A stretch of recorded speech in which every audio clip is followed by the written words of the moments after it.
That was awesome!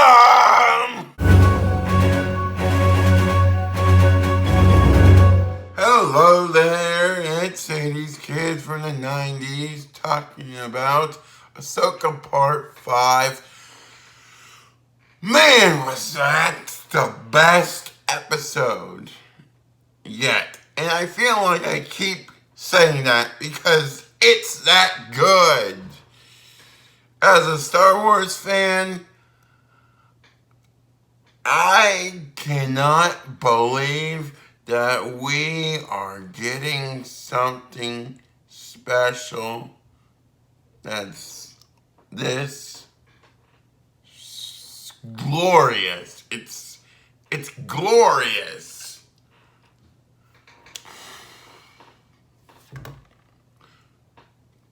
The way Dave Filoni keeps writing this show, the way he wrote this show, is everything I love about Star Wars. So let's get into that.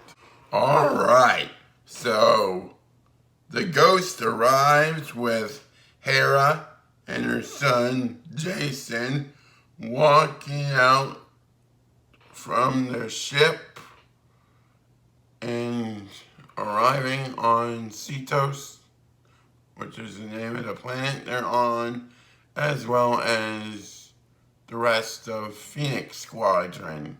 And the rest of the episode is focused on Ahsoka. Ahsoka sees her former master, Anakin Skywalker, who is from the Cosmic Force, because spoilers if you haven't seen Return of the Jedi. So Ahsoka and Anakin start talking in the world between worlds, and Anakin can see that Ahsoka needs a lesson to be learned because she obviously wants to go back, and he said that she has potential to go back to the real world because she can remember things a bit. So they have this epic lightsaber duel, and then Ahsoka says, I know everything you taught me. Or either that or there's not much left to teach me. And Anakin says, oh, I disagree. There are stuff I haven't taught you yet. And then he takes his lightsaber and slices a chunk of the world between worlds bridge off. And Ahsoka falls and lands, but she's reliving her memories from the Clone Wars. So the actress who plays young Ahsoka looks and sounds just like the character. Like, that was Ahsoka from the Clone Wars, and it was awesome seeing Clone Wars footage. Not to mention, how cool were those clone troopers that were actual clone troopers. People in clone trooper armor were running across the battlefield with their blaster rifles. How cool was that? So this is where I get really excited. We got to see live action Captain Rex, Phase 1 and 2, and it was awesome. I am so used to hearing D. Bradley Baker's voice that, oh man, it was so cool to hear Tamara Morrison's voice as Rex. It was awesome. So, besides Captain Rex looking so cool in that Phase 1 design and Phase 2, but it looked so cool. Let's talk about what else went on. How awesome did live action Clone Wars Anakin look? I mean, it was spot on. Just looked awesome. And if that wasn't awesome enough, we got live action scenes of the Siege of Mandalore. Live action Siege on Mandalore stuff. And we got to see Ahsoka wield her 2 blue lightsabers. Which means not only are we going to need that Phase 1 Captain Rex action figure from the Black series, we're going to need that re-release of the Anakin Skywalker from the Clone Wars Lucasfilm 50th anniversary line, and we're going to need an updated Ahsoka from Clone Wars Season 7 in this new Ahsoka show packaging, of course, and it's probably going to be a better figure too because it appeared in Ahsoka, which means updated figure. And not only that,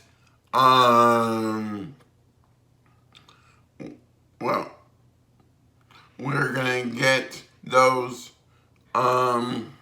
Maul DeLoreans too, as well as a re-release of the Clone Trooper Phase 1. So, that's just the tip of the iceberg for the Star Wars action figures. So let's continue to talk about this episode. So we cut back to Jason Syndulla standing next to Chopper, and he hears the waves talking to him in some sort of way. Obviously, he's strong in the Force, but he tells his mom, Hera, about this. Hera just dismisses the waves, and then he says, no, listen. And then he says, don't you hear the lightsabers clashing? And you can tell Hera is concerned about her son being strong in the Force. Because if you watch Rebels, well, you would know a little bit about Jason's dad, Kanan. So we cut back to Ahsoka in the Clone Wars. And I forgot to mention this earlier, but there's a scene where Anakin gives her a brief lecture, and then as he's walking, leading the clones, for a brief second, you can see him as Darth Vader. And it looked awesome. After Jason talking to his mom, Hera Syndulla, they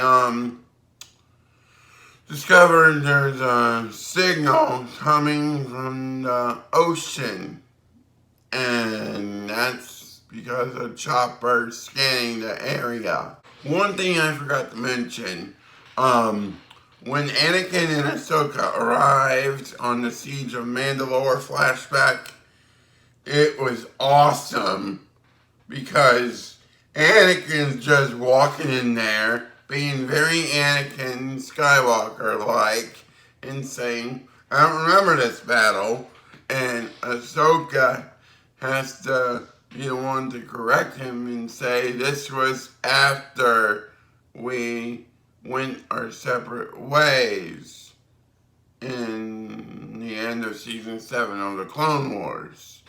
So this battle was during the events of Revenge of the Sith. That's what she was trying to tell Anakin. So they get back to the world between worlds, and Anakin still sees that Ahsoka hasn't quite learned her lesson, and he says one more time, life or death. So what happens is that he taps into his former Darth Vader persona just to see if this will help his former Padawan out. And it is awesome.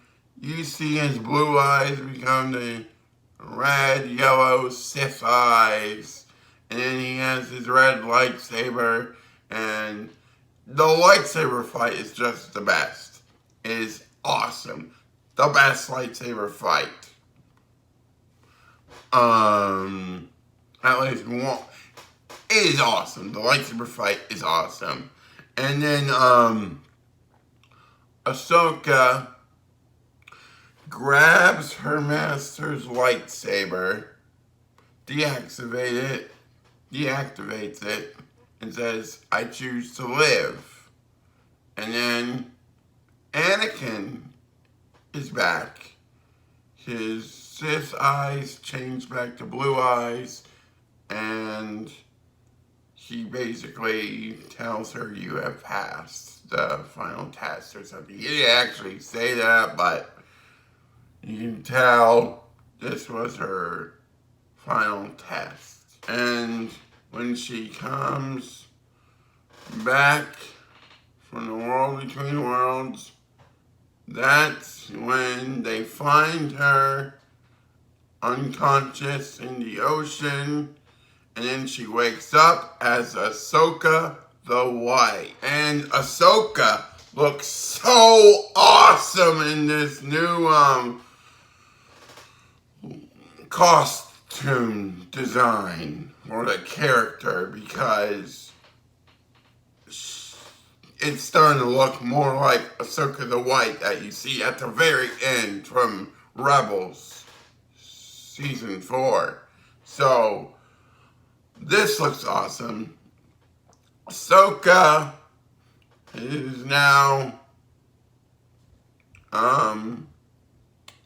ready for the fight against Balin and Shin, as well as Morgan Elsbeth, and she's prepared for Thrawn, but she also wants to find her friend. So she starts to hear about Jason Sindola Harrison. She's starting to think that he could be her future student. And of course, Hera just tells Jason to go with Hu Yang. And what I think is so funny is that Jason asks if he's a Jedi droid, and he says he is, and he says, can I become a Jedi? Hu Yang says, no. Are you a droid that builds lightsabers? And he goes, yes. Can I have a lightsaber? Hu Yang says, no. And I thought that part was funny. And then a few minutes later, they cut to the Purrgil, the giant space whales, and Ahsoka uses the Force to communicate with the giant whale creature, and she tells Hu Yang to fly the ship inside of the Purrgil's mouth. And here's the funny part. So Hu Yang asks Ahsoka if she knows where they're going, and Ahsoka says, nope. And that is something only Anakin or Qui-Gon would do. So, yeah, they, Ahsoka and Hu Yang go to hyperspace because they're inside the space whales, and the space whales prepare for light speed and cut at the end of the episode. Is this my favorite episode of Star Wars so far? Heck yeah! I can't wait for next week. Hopefully we'll finally get to see Thrawn, because I feel like they're really building him up. And I'm just excited for Ahsoka, the White, to fight off against the dark forces of what's left of the Empire, as well as Thrawn. And more lightsaber battles, of course, too. But, yeah, I just want to say thank you to Dave Filoni for writing the best Star Wars show. Thank you to all the VFX artists that worked hard, as well as the actors that worked hard to playing these characters we love from Star Wars. So, until next time, may the Force be with you. Like, share, leave a comment below, and subscribe today. And check out all my friends' YouTube channels, which I'll leave in a link below. So, until next time, may the Force be with you. Bye!